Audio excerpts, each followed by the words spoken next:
Hello students, once again welcome back to your one and only most trusted Gyanjyoti coaching centre. তো students, আজকের ভিডিওতে আলোচনা করব তোমাদের সাথে একদম পরীক্ষার শেষ মুহূর্তে দাঁড়িয়ে কিছু এমন এসিকিউজ, যে এসএকিউজ গুলো কিন্তু না পড়ে গেলে হয় না, এমন টাইপের কিছু এসিকিউজ নিয়ে আলোচনা করব। খুব ইম্পর্টেন্ট এসএকিউজ গুলো, ঠিক আছে? 2 মার্কসের ভীষণ ইম্পর্টেন্ট কিন্তু এইগুলো, এই কোয়েশ্চেন গুলো পরীক্ষার আগে অন্তত পক্ষে একবার করে হলেও দেখে যাবে এই কোয়েশ্চেন্স গুলো। Let's get started without any further delay. ঠিক আছে, ফার্স্ট কোয়েশ্চেন যেটা রয়েছে সেটা হচ্ছে, what do you mean by metaphysical poetry? By the way, এটা আমাদের কিন্তু পার্ট নাম্বার 1, ঠিক আছে? পার্ট নাম্বার 1 কিন্তু এটা। এরপরে তোমাদের পার্ট নাম্বার 2 আসবে, সেখানেও কিন্তু বেশ কিছু ইম্পর্টেন্ট কোয়েশ্চেন্স নিয়ে আলোচনা করব। 10টা আজকে দেবো, 10টা এর পরের দিন কি পরের পার্টে দেবো, ঠিক আছে? দেখো, সেকেন্ড কোয়েশ্চেন যেটা রয়েছে, হোয়াট ইজ নোন অ্যাজ গান powder plot? Very very very important, ঠিক আছে? এটা কিন্তু আমি বুঝিয়ে দিয়েছিলাম যখন আমি হিস্ট্রি অফ দ্য ইংলিশ লিটারেচারের একটা ক্লাস নিয়েছিলাম, ঠিক আছে? প্লেলিস্টে অ্যাড করা আছে, দেখে নেবে। 3 নাম্বার রয়েছে, what are the 4 humours according to the ancient philosophical theory? 4 humours কি কি রয়েছে সেটাকে নিয়ে আলোচনা করতে বলেছে, ঠিক আছে? Next number 4, what is revenge tragedy? আচ্ছা, 4 হিউমার্স এর মধ্যে থেকে আমি কিছু বলে দিচ্ছি।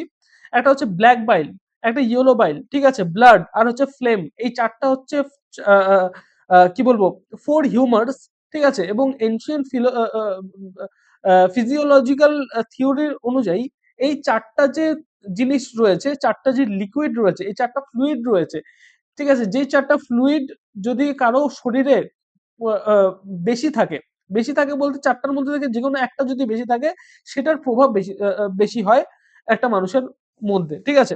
যেমন ব্লাড, ব্লাড যেটা রয়েছে, ব্লাড বেশি থাকলে এনশিয়ান ফিজিওলজিক্যাল থিওরি হিসেবে ব্লাড বেশি থাকলে সেই মানুষের রাগ বা ক্রোধ বেশি হয়, এরকম টাইপের কিছু একটা রয়েছে, সেটা দেখে নেবে তোমরা, ঠিক আছে? ব্ল্যাক বাইল, ইয়েলো বাইল এবং আহ, আহ, যেটা রয়েছে ফ্লেম আর হচ্ছে ব্লাড, এই চারটা হচ্ছে তোমাদের কি বলবো, 4 হিউমার্স, ঠিক আছে, এনশিয়ান ফিজিওলজিক্যাল থিওরি অনুযায়ী। ওকে, নাম্বার 4 যেটা রয়েছে, what is the revenge tragedy? Is there any difference between Shakespeare and tragedy and revenge tragedy? Next 5 number যেটা রয়েছে, who wrote short view of immorality and profaneness, ঠিক আছে, of the English stage and why? Next number 6 যেটা রয়েছে, mention the two characteristics of neo classicism, ঠিক আছে, classicism. Next number 7 যেটা রয়েছে, what do you mean by the term mock epic? Mock epic বলতে কি বোঝাচ্ছে? Mention one literary work that belongs to that genre বা জনরা, ঠিক আছে? Number 8, mention two characteristics of sentimental comedy. Number 9, what is the name of personal satire that Dryden wrote? Whom did he satirize? Number 10 যেটা রয়েছে, what is picaresque novel? Number 11 যেটা রয়েছে, name two cavalier poets, why are they so called, ঠিক আছে, বা called so, ঠিক আছে? Cavalier poet, দুটো ক্যাভেলিয়ার পোয়েটের নাম লিখতে বলছে এবং কেন তাদের ক্যাভেলিয়ার পোয়েট বলা হয়। নেক্সট নাম্বার 12 যেটা রয়েছে, when were the theaters of London closed and why? Very very important এই কোয়েশ্চেন্স গুলো। এই কোয়েশ্চেন্স গুলো যদি ছেড়ে যাও পরীক্ষায়, তাহলে কিন্তু কমন আসার চান্সেস কিন্তু থাকে না। সুতরাং প্রত্যেকটা ইম্পর্টেন্ট কোয়েশ্চেন্স কিন্তু আমি তোমাদের প্রোভাইড করে দিলাম।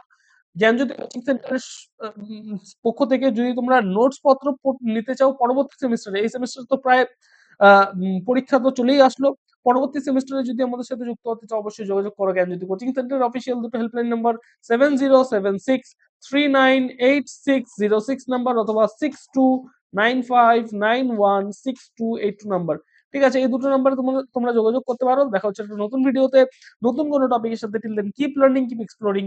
Thank you so much.